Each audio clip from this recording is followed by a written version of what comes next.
Living brave is dripping in black.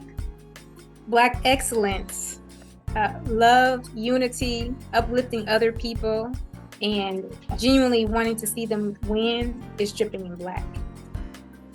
Welcome to the Dripping in Black podcast, where we celebrate Black excellence throughout the Black diaspora. Here's your host, David V. Lewis. What's up, good people all across the world? This is the Dripping in Black podcast. I am your host, David V. Lewis. And as usual, we have a fantastic guest. Notice I said guest this time because we have two guests, Zell Randle and Avis Randle. Zell and Avis, say hello to the world. Hello everyone. Thank you for having us, gentlemen. Thank you. Oh, the pleasure is all ours. They have a dynamic story together as a duo, and they are doing some dynamic things as individuals, and we will deep dive into all of those things. But you all know how we start. We always start with the simple but loaded question of who is our guest. And so we will start off with Zell first. So tell us, who is Zell Randle? Oh, great question. Hello, everyone, and thank you again, David, for inviting us. We're honored to be here with you all. Who is Zell Randle? Zell Randle is a woman who has crazy faith. I am a mother of 3 twin girls and a son, and a grandmother of 3.5. I have 3 twin grandsons and a granddaughter, wow, and one on the way. I'm a hard worker. I am a bona fide believer of Christ, unashamed and unapologetic. And I'm a warrior. I'm a 2-time breast cancer survivor. Wow. Awesome. All right. So next is Avis Randle. Who is Avis Randle? Hi, everyone. Thank you again, David, and also Tashawn for having us. I, Avis Randle, am a child of the Most High King Jesus Christ, God the Father. I am a daughter, obviously, a twin sister, a sister in general, an aunt. I take those roles very seriously as I am crazy about my family. Let's see here. I too am a hard worker. I'm an adventurous person. I love. I would say that I'm the mushy one of the group between my siblings. And let me see. I am the sassy. I am sassy. I will be the fire to my twins' sugar. Okay. Wow. Okay. Great. So we always like to get that started off so the audience has a general idea with whom we're talking. All right. But you all have a great organization that you began, CEO and COO of Living Brave Through Breast Cancer. So let's jump in and talk about that. Either one of you can jump in and tell us a little bit about that organization. Okay. I'll start. So try not to make it a long story, but right to the point. I battled breast cancer back in the 80s when I was pregnant with my daughters. And I was 21. And they said it was unlikely for a 21-year-old to have breast cancer. But turned to find out it was.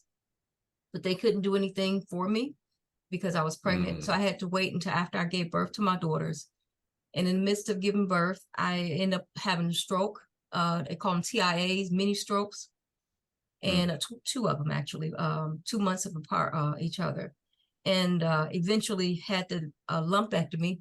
The tumor that was in my left breast was removed. And fast forward 26 years later, and on July 29th of 2014, I was diagnosed with breast cancer again, 26 years later. Wow. And this time it was in my right breast. So going through that battle, I made up my mind that, of course, it's a scary thing when you hear something like that. You know, the first thing you hear cancer, it's like, oh God, it's the end of life. And it could have very well been, because it was in more than one area in that right breast. but it was caught early enough for it not to spread to my lymph nodes, which was I'm very grateful for. So I made the decision to have a double mastectomy. And with technology now is amazing. God knows, I wish that was back then, but we're here now. And I opted to have them both removed and have the surgery called deflep. So basically, they take a fat tissue or skin from other parts of your body and recreate your breast, in that sense. And that's what I did. And so that I can have my own, because I didn't really want an implant, any implants, so to speak. I ended up having to have one because of there was a hole in that area, so they had to fill it. So that area was filled. And then fast forward to Living Brave. I reached out to many of organizations during that time because I thought it was going to be okay. I really thought everything was going to be okay, but I consistently became ill. And off and on work. And during that time of me being off work, you receive a portion of your income from your job, which I received only 66%. And I had a savings. I was okay. But I didn't realize that sickness was going to take longer than I anticipate. No one anticipated how long they're going to be sick, but I didn't think it would be that long. And so the savings that I had dwindled. And one thing I never wanted to do is ask for a handout or ask for help. So I suffered silently and didn't let my family know how much of a bad situation I was in, trying to save the house and all of that, and helping, other family.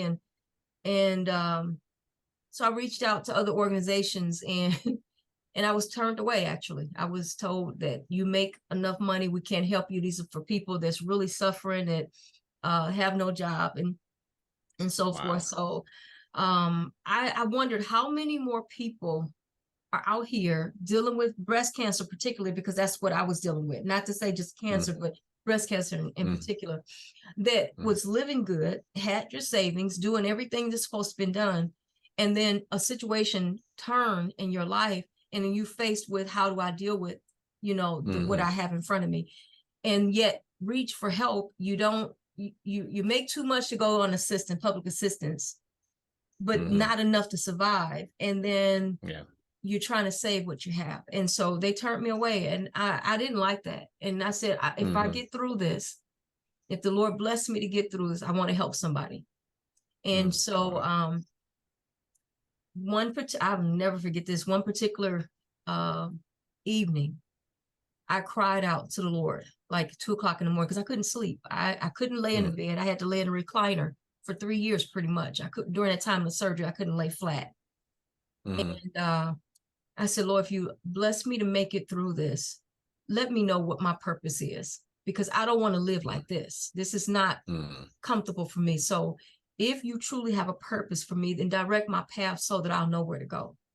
And one day I was watching Oprah Winfrey, and she had Brene Brown on there. And I love her. Love her. And out of the blue, she says, sometimes you just got to live brave. And when she said that, it literally hit me in my core. And I began to weep. And I said, Lord, that's what I got to do. I got to try not to cry about it even now, thinking about it, because I could feel the emotions even when I was, back then, feeling it now. I said, that's what I got to do. Help me to live brave through breast cancer. How do I live brave through this? And immediately at that, because I lost my mother to cancer, and immediately I got to this point where it's like, okay, I have authority. The word of God has given me, and I'm not trying to be biblical. I'm not a religious person, but I am spiritual, and I'm not ashamed of that. And I started speaking life in my life, and literally started taking authority over the situation that I was dealing with. And I said, if I'm meant to be here, that I'm going to stand on what your word said, which says to me, I can lay hands on the sick and they will recover. So I began to lay hands on myself, and I started saying, Lord, thank you for my healing. Thank you for blessing me to make it through. And then I got angry. So it's the different stages of grief. It happens too with cancer. And at this point, I became angry, and the mindset was, I'm going to live brave through this, even though I don't know how the outcome is going to be, but I'm not going down whipping and crying. I'm going to go through this. And it was after my sister actually spoke a word to, she said, you're going to make it. You're going to be okay. You're going to help so many people in this world. Don't give up. You know, she gave me those words of encouragement. But the anger part came in when I realized, wait a minute, I raised my 3 children best I could by myself. Got them some college. My baby boy at the time, he's 31, I think 30, is it 31? I think he's 31. I forget how old my baby is. 31. 30. Yeah.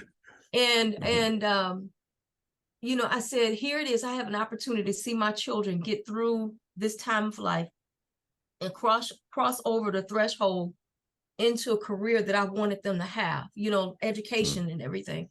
And I said, how dare the devil try to take what God has given me? I'm not about to leave here. I'm going to see them through it. I'm going to see them cross that bridge of education that I worked so hard for them to get into. So I kept fighting and kept praying. And even though I was sick, I couldn't lift my head sometimes. I couldn't hold food down, you know, and I kept saying, thank you, Lord, for my healing. Thank you. Even though I didn't see it, I kept thanking him for it. And eventually, long story short, and eventually I told my daughter, Avis here, what I wanted to do. I wanted to start, and I didn't know anything about nonprofits. I hadn't been involved in any of them or anything. And when I say not knowing anything about it, meaning I never thought to participate, you know, in anything. I've heard about them, but I never did anything. I would donate money to, you know, like the Children's Fund and what have you. Even the situation with that Children's Hospital, my last $20, knowing that my house was in foreclosure, that's all I had, even for gas, I gave it. And not realizing it, the company I worked for was raising funds for me. I had no clue. So the Lord blessed the company I worked for to do a fundraiser that I participated with to try to help children. They turned around and gave that to me, and it saved my house.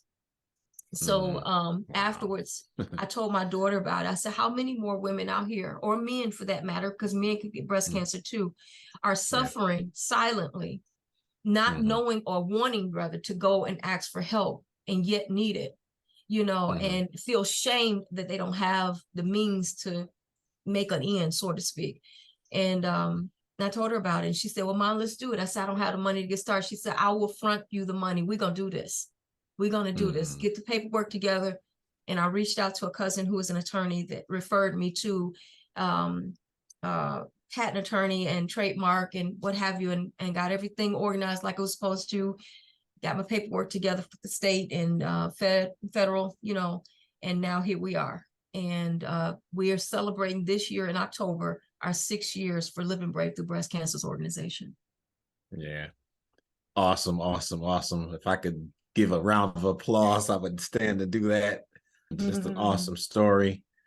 I want Avis to jump in here. So I see that there are 2 titles. There's a CEO, and that's Zell's role, the Chief Executive Officer, and you are the COO. So talk about your role with Living Brave. Yes, sir. So as she stated, I had just got done reading a book called The Magic of Thinking Big by Dr. Charles Schwartz. And I was, you know, looking to kind of like do something more with myself. And I got done reading that book and I was just inspired, you know, and I had the funds and my mom came to me with what she wanted. And I'm like, Mom, I'll do it. If you're serious about it and you want to do this, I got you. And because in my mind it's like I can either say no and my money just stays there and nothing happens, or I can say yes, take a chance, a risk, and see how far this thing goes. And you know, who you can maybe bless some people because that's what she wants to do. I'm all behind my mom for blessing other people. So, you know, that's how she raised me to be. So I went the opposite route of no, and I took the chance and I funded my mom the funds that she needed, and it's been history since then. And it's so great because it's like, you know, when you're in service to other people, the things that you want, the Lord end up blessing you with it. So I'll say for me personally, one of the things that I had most desired to do was become a member of Delta Sigma Theta Sorority Incorporated. And my being obedient to God after reading that book and, supporting my mom and her vision and her dream. My mom was a visionary, okay? Like her, like, they say if the vision or the goal don't scare you, you ain't doing it right. But this woman here, with all the things that we have done, I'm like, oh Jesus. So I know with the 1000% that the things that we have done in living breakthrough breast cancer have been nothing but God ordained, because we're looking at one part we negative in the funds, and then next to 3 weeks later having all the money that we need and then some, we barely making it, but like the Lord showed up and showed out, and then the events that we had last year, like how they were all back to back, funds, was just enough to do what we needed to do to support these, these beautiful women that we that come on board as members. And I know that it was nothing but God, like speaking in front of people, nothing but God. Like, I'm like, Lord, I don't feel prepared. You're going to have to do it. And when I tell you that it is nothing but God, like we give God all of the glory, because initially we started off with the organization with our own money. My mom and I, we started the Lord blessed me with the funds to be able to start the organization. But then when we were, trying to help people, it was our money, to the point where we started growing. And it's like, okay, this is above our our budget right now, our personal budget. So we got to start soliciting. So the Lord blessed us to do that, and little by little we're able to give little by little, more and more each year. That's our goal. That's our goal and our desire. So so I do believe, and every year is like, oh my gosh, Lord, this is your organization. You put us in this position, so you tell us what you want us to do, how you want us to serve people and be a blessing to them. And am I going to say it's easy? No, it's not. But we have people, wonderful people, volunteers like Miss Connie and Auntie Denise, supporting us as our backbone. I know we get on their nerves sometimes, and I'm not, hey, I concede the fact that we do, but at the end of the day, the bottom line is supporting these women as much as we can, through God, through Christ. And he's brought us this far, and I know he's going to take us further. So yeah. Shout out to Connie Lofton. She's also a conduit to make this whole thing happen, this interview happen. So shout out to Connie. Right. Yeah. So I want to dig a little deeper, because you talked about this a lot of the times, this place that people find themselves in, where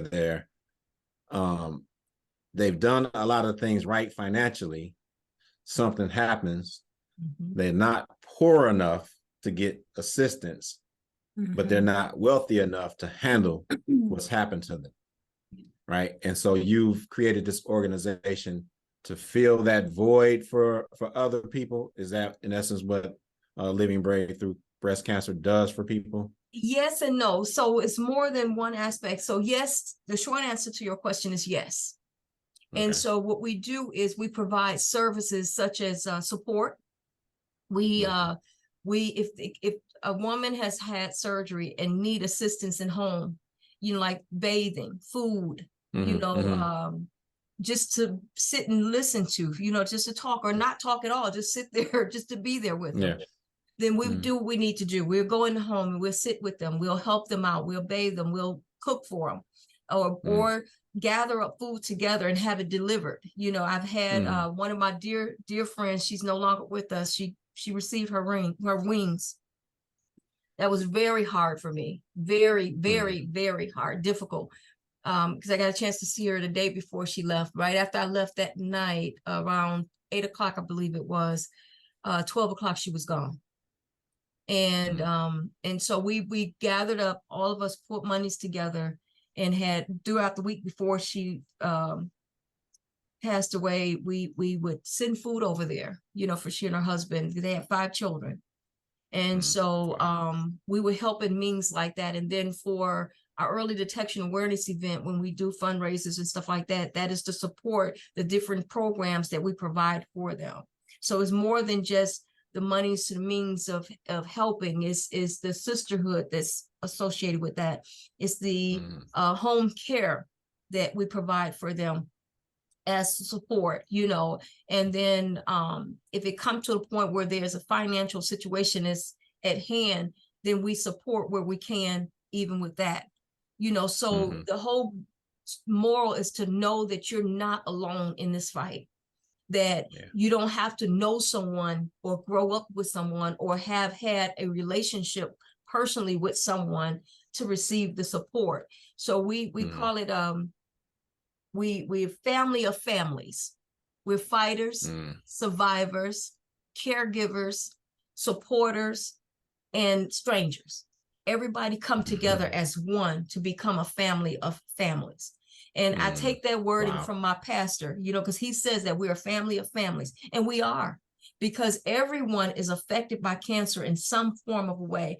Eventually we want to take it beyond breast cancer. Eventually we want to take it, in the sense of living brave through cancer. But right now, is what we're honing in on breast cancer, because that's what I know most about, dealing with it twice. And then my mother had breast cancer. She passed away with multiple myeloma. Eventually, it came back in her bones. So we want to expand eventually beyond just breast cancer, but right now with this one here. So yeah, we do fundraisers to help support the programs that we try to provide for those who need, not try, but the programs that we provide for those who are in need of them.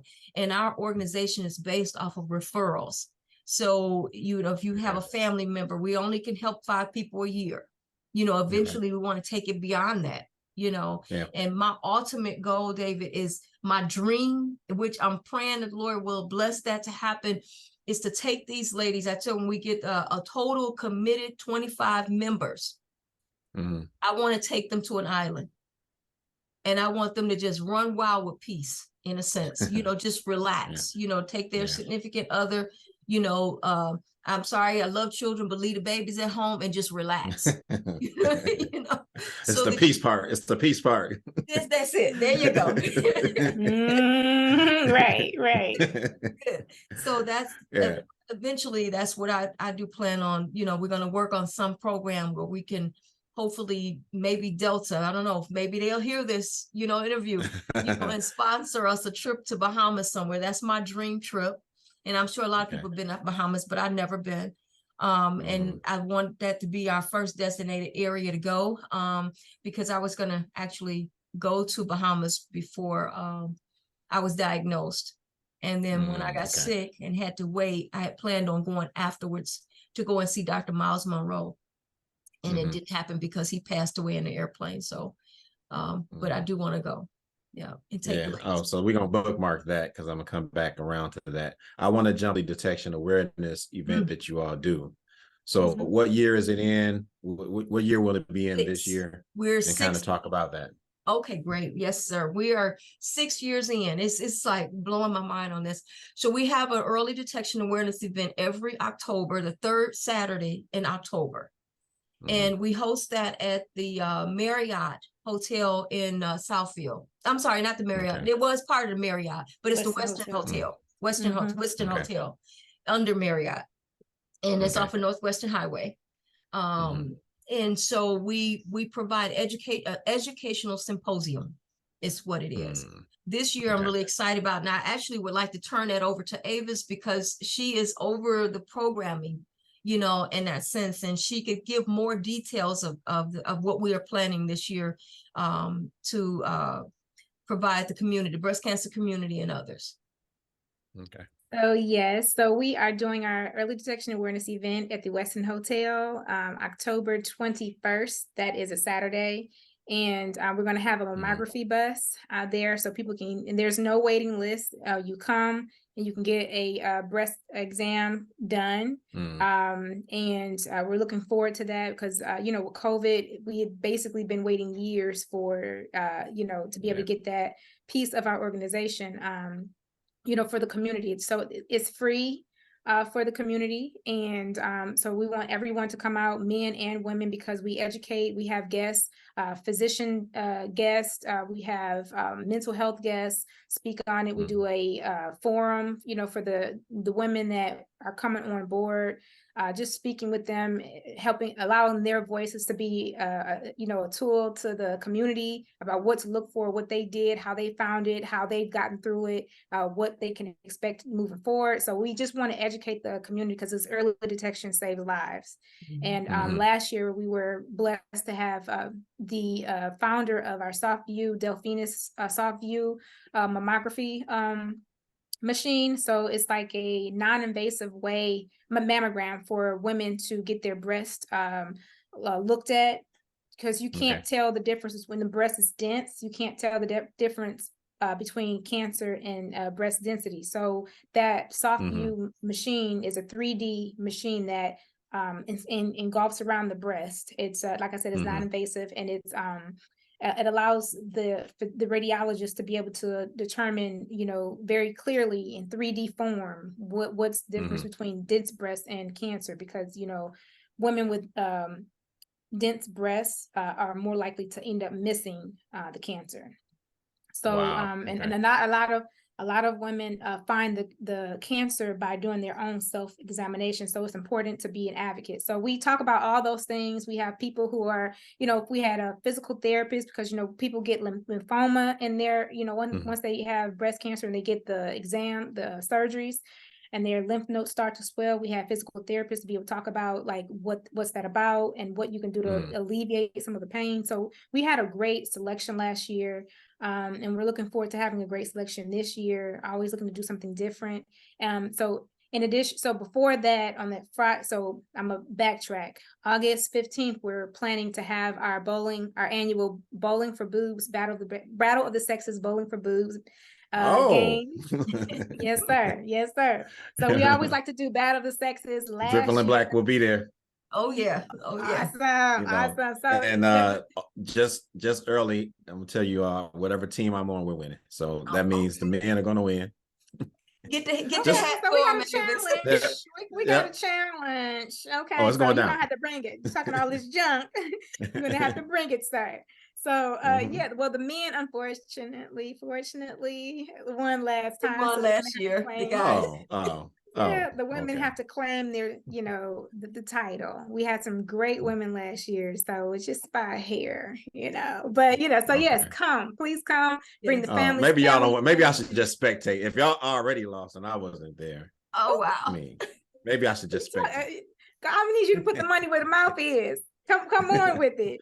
So yeah. The money is coming. So. Okay, please come. Yes, invite others. So we're doing the men against the women team. We're gonna bring her back. We have more fire from last year, so please be mindful of what you say before you get there, sir.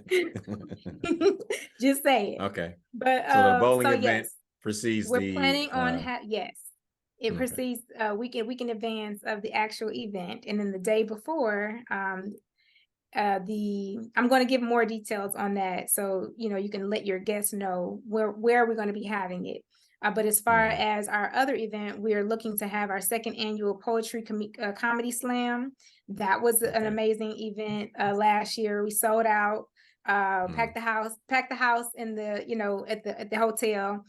And that's going to be October 20th, the day before the actual, EDA event. So the first two events are our fundraiser events, and the last event is free because we want to give free education about how to, saving your lives and what to expect. For men, it's for men and women. So as Mom stated, men can get breast cancer too. And if many of you didn't know, Beyonce's dad had breast cancer. Mom was it was the basketball player, or the actor Rick Mahorn.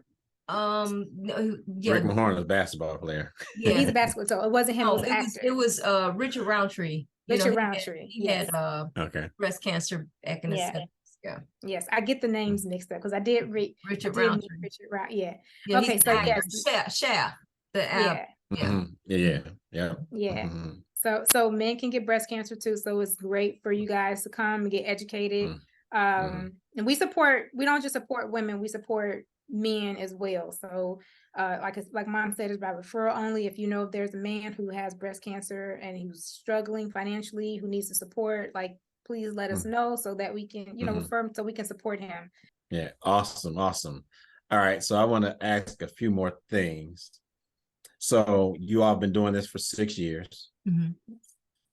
Right. And I would imagine you kind of jumped right in once you got the vision.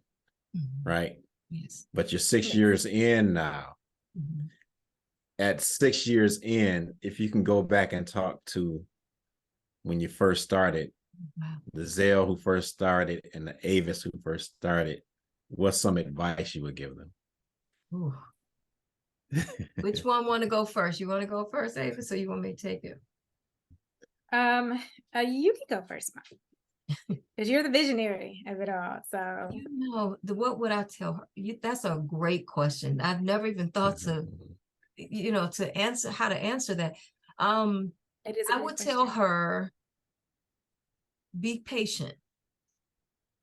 It's gonna be rough, but you're gonna make it. Stay focused on your reason why. What was your whole purpose? Why did you start? Do you want another woman to feel what you felt? Do you want another family to feel what you felt? And I would say stay focused on your mission. That's what's important. Even if it's for one person, it's worth the fight. It's worth the stand up at night crying, wondering how. Because as Avis mentioned, we used our own money. She started the funding for Living Brave through breast cancer. But then eventually, once we just got the legal part done, we wanted to help those ladies. So I sacrificed water bills. I've sacrificed light gas bills. I've sacrificed hospital payments to make sure that these people that we were supporting would receive the blessings that they need. So I would say the tears are worth it. They will dry up. Just don't give up. You have a mission you were ordained to do, and it's not about you, but it's about the life that you need to touch today. And that was what pushed me forward. Okay. I would tell her that, look, like, as my mom said, look at the mission and the passion. This is not about you. It's about God and the people that he is blessing through us.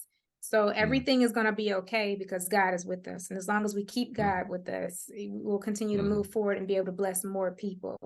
I would tell the former Avis, you got this, you can do it. You're surrounded by strong women. So it's okay if you falter because you're human, but as long as you keep getting up and moving forward, everything is going to work out. That's what I would tell the younger Avis. Everything is going to work out. As long as God, you got your core people, everything is going to work out. Yeah. Yeah. I like asking that question because part of this platform is inspiring others. And so if somebody else is inspired to do something, and what we find in this podcast is a lot like your story, Zell. You find as you're going through something, a gap that's missing, something needs to be filled. And oftentimes that person fills that gap. Right. And so in your case, you weren't in a position where you can get support from the government, but you didn't have enough private funds to take care of you. And so now your mission is to fill that void for others. Yes. Right. And that's what this life is, right? We're inspiring others. And so it's great to kind of look back as far as you've come and then think about, how would I have encouraged that person back then? Because you are encouraging somebody right now. Right. All right. I would also like to add that when you don't know what to do in life and you feel like lost or stuck, like look to serving other people, because when you serve other people and not look to getting your needs met, the Lord is going to end up meeting your needs in that, in service to other people. And you don't want to just serve other people just because you're looking to get something. You just do it genuinely from your heart, and God is going to meet all of your needs. So I have multiple instances where that life teaching has taught me and solidified, blessing in the blessings in serving others. Yeah. Awesome. All right. So how about this? Imagine living brave through breast cancer exactly how you would hope it would be. Is doing all the things that you would hope it would be doing. Describe to me what that looks like. What's going on with the organization? Oh, that is your questions are perfect. Yeah, they are for sure. That would be to have Living Brave Wellness Center up and running, to provide services for, like you see cancer centers, around, but every form of it, not just the cancer, but even heart and diabetes, including those entities, or incorporating those entities along with cancer, the whole health in itself. That it would be to provide free services in some cases, for people not being turned away because they lost a job and now they don't have health care coverage to go and get screened, or waiting on results, to find out if you have it or not. That is the worst ever. Yes. Now that with Dr. Lathrop, he amazing. He is the inventor of soft view mammography, as Avis mentioned earlier. They call it the booby jacuzzi, basically, because women are able to they're able to lay. Okay. No, I know. I'm sorry. It is what That's what they call it. That's what they call it. Okay. It's a beautiful machine, because I would love to be able to have that services provided for someone so that they can know immediately if it truly is cancer, because waiting, even with the digital mammography, though you can see it if it's there. I mean, it would have to be like with mine, it was probed around before they actually found it. But with the new machine now, it points it out. You don't have to question, is that cancer or not? Immediately. Immediately. And that I want to be able to provide, that would be like the ultimate for me with Living Brave through Breast Cancer Organization, is to have a wellness center that provides a variety of services, but hone in on finding out quicker, not having to wait. Just like with COVID now, where they have the rapid testing, to be able to have a rapid screening, and then further testing due just to confirm, to make sure of it. But at least it's giving you a head start instead of waiting until it's too late. That to me, and then awesome. The support groups, that would be another thing, and getting more young people involved in medical care, healthcare rather, getting them more involved in healthcare to because we're especially our people, young Black people, we don't have enough doctors. I mean, that's been stated now, enough young physicians. And so to be able to provide education in a sense where we encourage, I'm not a prejudiced person by far, but I'm saying that because it's not enough of our people in the healthcare to provide the services that is necessary for our people. Yeah, that's a whole another conversation I could take, and it'll take us another hour to get into. Avis, I want you to chime in on that same question, if you have something you want to add on top of that. So you're in a space where Living Brave through breast cancer is thriving, and it's everything you dreamed of. What are some things you would see in addition to what your mom just mentioned? I would say we would have it in, nationally, throughout the United States, for people who need the services that we are offering, but don't have it. And I would say it running by itself without my mom and I, because we have, we're multi-endeavored, meaning like we're into multiple things in addition to Living Brave through breast cancer. And so if it could run by itself, that would be awesome. And then, just constantly having an overflow of funding where we don't have to worry about like every year having to, do fundraisers, because we're raising funds to, support the people that we're trying to serve in the community. So it would be an, overflow of finances just coming in and used for the right reasons to serve the community. Yeah. On a national level. Yeah. Such an awesome cause. So here's where this is my follow-up to that. we are going out to an audience across the world. What can the people that are listening and viewing this podcast tangibly do to help you see that vision come to fruition? I'm visionary, and I'll piggyback. Okay, that would to donate to livingbrave-through-breastcancer.org. We need donations immediately. We have our event in October, and we already have people. What I love about it, we already have people signed up. We can only allow help five women a year, or people, men too, a year, and we're actually over that application process. So, and it hurts, when you only have this much, but then you have this many people, a small amount of people that funding rather to help people, but yet you have a line of folks that needs the assistance. So, and I don't like that, but that's where we are right now. So any amount of donations that people are willing to give, it could be as little as $5, it could be as much as 2,000, whatever, and whoever is willing to donate to our organization. And that's livingbrave-through-breastcancer.org. livingbrave-through-breastcancer.org. You can donate online.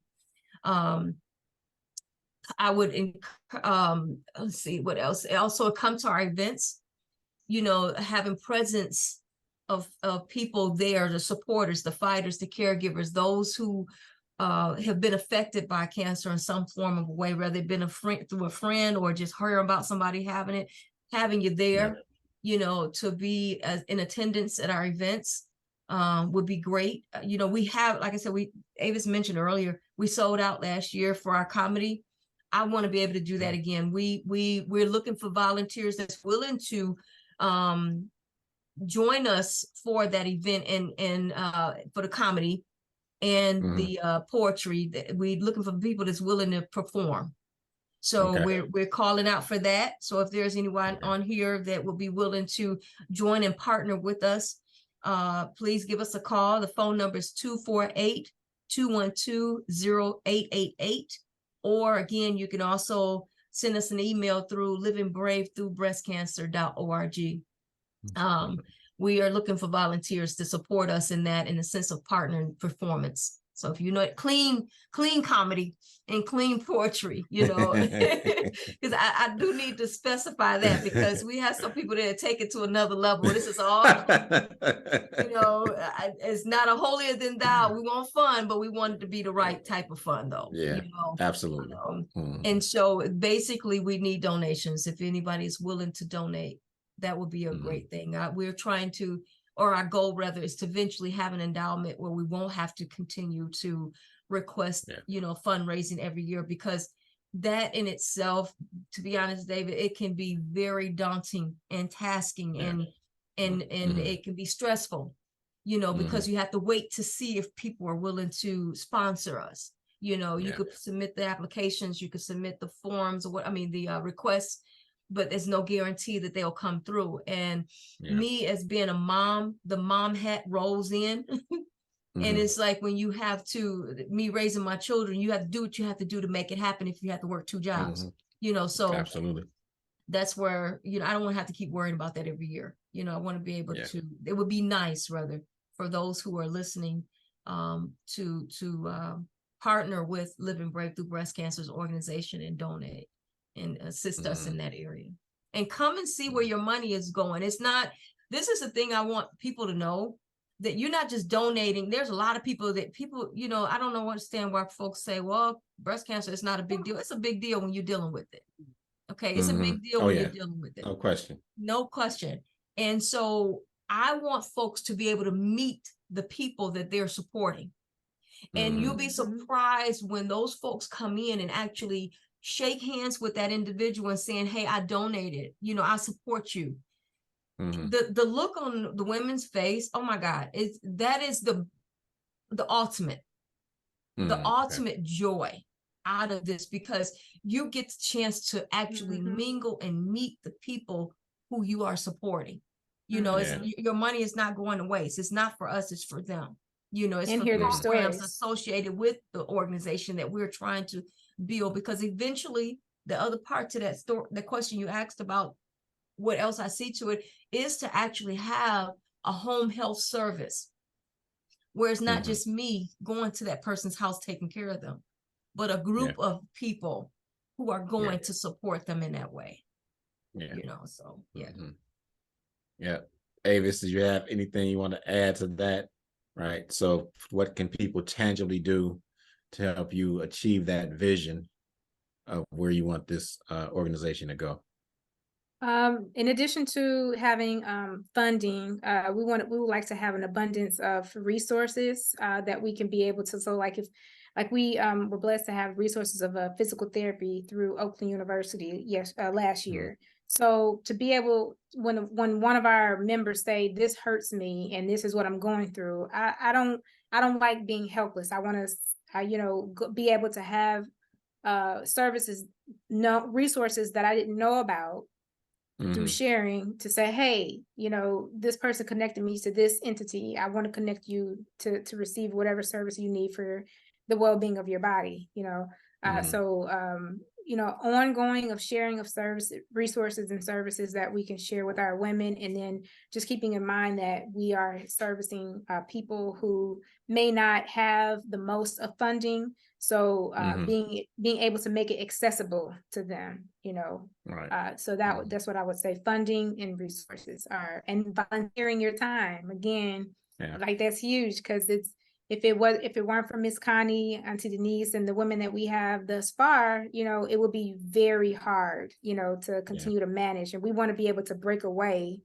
My mom, made the mission to each one reach one. And, so we want the ladies to be able to utilize everyone who comes on board, being able to support the other person, whether it be through emotional support, physical support, financial support, like social support, just sitting there listening. Those are things that, volunteers who have a heart for what they're doing, not, just to do it. You have to have a heart in this. People can tell when your heart is not in it. And we only want people who are heart-led, who's ready to work. So that's what I would say. Funding, resources, and volunteers. Yeah. Awesome, ladies. Dripping the Black is in your corner. We're going to support you in every way that we know how. And so, Sean has to say, y'all stuck with us. Once we get you on, you become one of our alum, and we support our alum in every way that we can. So we just look forward to seeing you all in this relationship growing. But I must get to what we call the most important, most significant question that we ask each and every one of our guests. Y'all ready? Yes. All right. So I'm going to ask this to you both. Have you ever been on a magazine cover? No, I have not. No. Never? Have you ever desired to be on one? Yes, actually, I'm going to start Living Brave Wellness Magazine. I have the template. I just haven't finished it yet. Oh, wow. Okay.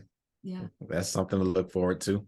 Yes. All right. Well, the reason I asked that question is because for each and every one of our guests, we place them on the Dripping in Black magazine cover. Oh, and so S Squared, Sean Smith is going to show you your cover. Ooh, love it. And we got the contrasting colors. Okay. I love that. Great job, Sean. Love it. Oh, that is beautiful. Yes. Mother-daughter duo, entrepreneur team up. Okay. All right. I love this. All right. That's also a parting gift that we give to you as a big thank you for coming out and sharing your story with us. All right. You can look over my shoulders and you see several of the magazine covers from previous seasons. And it's beautiful. I love it. Thank you, gentlemen. Thank you both. Yeah. That's dope. I want to give you a chance to drop any way people can reach out and contact you once more. So drop any phone numbers, any websites, any social media that they can reach out to you all and come in contact with you. Okay. All right. So livingbrave through breast cancer.org. or Living Brave TBC, to make it shorter. Living Brave, T as in Tom, B as in boy, C as in Charlie.org. Living Brave, BRAVE. And we are on social media, on Facebook and Instagram. We also on LinkedIn. Haven't been on there much, but we do have, LinkedIn as well. They can also call our office at 248-212-0888. Again, that's 248-212-0888. And they can also send us an email off the website as well. We have a email. You can reach us through livingbrave2bc.org. All right. Excellent. Any shout outs you all want to give before you close out? I do. Yes, I do. First off, I wanted to give a shout out to you guys, Dripping in Black, David and Sean, for having us. Thank you so much. This is an awesome platform, and I'm looking forward to seeing you guys thrive in the future. And I'm loving the unity thing, so I embrace the fact that we're alumni and y'all stuck with us too forever. So thank you for having us. I would also like to give a birthday shout out to Dr. Kiva Bland. Today is her birthday. She's one of the physicians who speak at our EDA events, has been a supporter since we began. So I want to shout out to her, and also to our supporters, the ladies of the organization that we've brought on board. I want to say thank you to all of our supporters, all of our volunteers. Dr. Shoshana Hollowell, she's having her event coming, her gala coming up. Want to give a shout out to her because she was a blessing, ram in the bush when we had our gala last year. So we want to support her for her gala this year. And Grow Community was a sponsor, this job that I work at, and Dr. Ashley Mallory, future Dr. Aaron Mallory, just want to give a shout out to them because they help us close the gaps when we needed, to get across the bridge. So I just want to give a shout out to all of them, and shout out to my mother, Zell Randle, for the awesome work that you're doing, the hardworking woman that you are. You inspire me. I know that you inspire other people, and I'm just grateful to be in the space. Wow, that's awesome. Thank you. Same to you. I second everything Avis, all the shout outs that she just mentioned for everyone. And I also want to shout out, most importantly, to Miss Connie, for recommending, for referring, for being that beacon of light for us. She and Denise Brooks have been, and Patrice DeBose, these ladies, these three here have been our guardian angels. Sure. In the midst of planning and organizing and gathering together and helping fundraise and decorating. Denise has Designs by Denise. She's on Instagram. Phenomenal. Yes, phenomenal. Yes. And again, Miss Connie, we wouldn't, that's our heart right there. That's literally the what's the word I want to say for Miss Connie? Backbone. She's the backbone. As simple as plain. And we lean on her for everything. We do. She keeps us organized. She keeps us going, and she keeps us sane. Yes. So everyone that Avis mentioned, and most importantly, the Lord, of course, number one. Yes, for sure.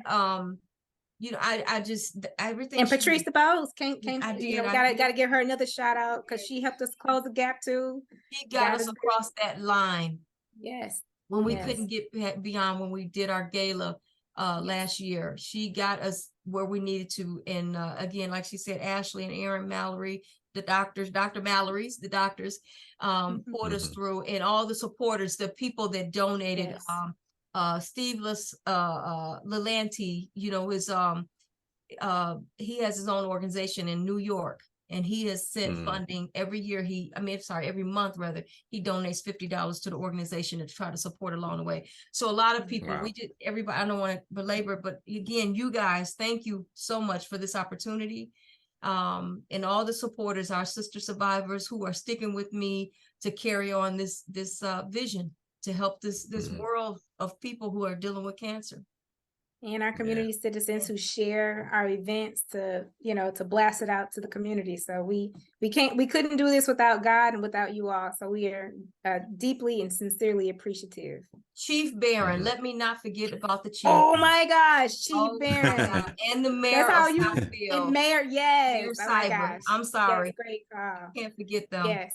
Yeah, Yes. those gentlemen there, they have, been the pillars of implementing us in the community. So great job, Mom. We dare not forget And my Mayor son and my Cyber. daughter-in-law for our basketball event. We usually Mayor- have that Mayor- on the basketball too. So them too. Yes, De Yeah. Niro and Nicolette Randall. We got so many. I got one more for y'all. I think y'all. I want y'all to shout out your pastor and y'all churches as well. Oh God, yes. Yes. Yes. Pastor and First Lady, Pastors Anthony Starks and First Lady Susan Starks of Life Church Detroit. Yes. They Yes. are the hub of where we started. Yes. If it wasn't for the Lord allowing us this opportunity to be in their presence, we would not have a foundation to even begin. That's our starter. Oh my God, how could I forget them? They were the number one. Pastor was, he said, this is your home.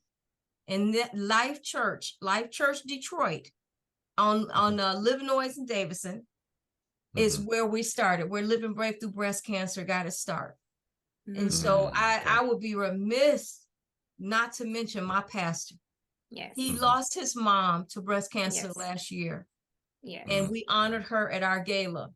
Yes. And had her crowned. The ladies were literally crowned. And we had her, just thinking about that. We just celebrated her 1 year of passing last week, where Pastor did, and just having her crown there to represent, that seat where she stood. So where she sat rather. So I would be remiss to fail to miss and mention Pastor. I'm so sorry. Anthony Starks of Life Church Detroit and Susan Starks, our First Lady. Yes. And again, Chief Barron and Mayor Ken Cyber of the city of Southfield, Michigan. Yes. We appreciate you gentlemen too, because again, all the support, they are our hub. So we just want to make sure we get a hearty shout out to those gentlemen. Yep, the fire department too. Yes. Yes. Yep. Yeah. All right. And our thanks goes out to Zell Randle and Avis Randle for coming on, sharing their dynamic story. I implore our audience to jump in, support these ladies. The mission is great, is needed, is necessary, and there's a role for us all to play. So just thank you all again for coming on and sharing your story, and we will keep telling this story. We must tell you all that the DIBK Drip Shop is open, where you can find Drippin' in Black gear, Drippin' in Black merch. This is one of the t-shirts that you will find there. Anything that represents Black excellence that's of our creation, we put in the Drip Shop. Go to dibkdripshop.com to cop the latest Drippin' in Black merch. As always, a huge thanks to all of our listeners, viewers, supporters, and subscribers. And until next time, be kind, be loving, and be excellent on purpose. It is a choice. On the next Dripping in Black podcast is author and activist Dorian Scott Withrow Jr. Just learning about our history as well. So I think that's what also fed it too, fed the desire to combat those issues. Learning about our history really dove me into seeing how it connected into now, those troubles, and wanting to almost naively undo, what was done, or the results of it, consequences that we face now and that are prevalent within people today.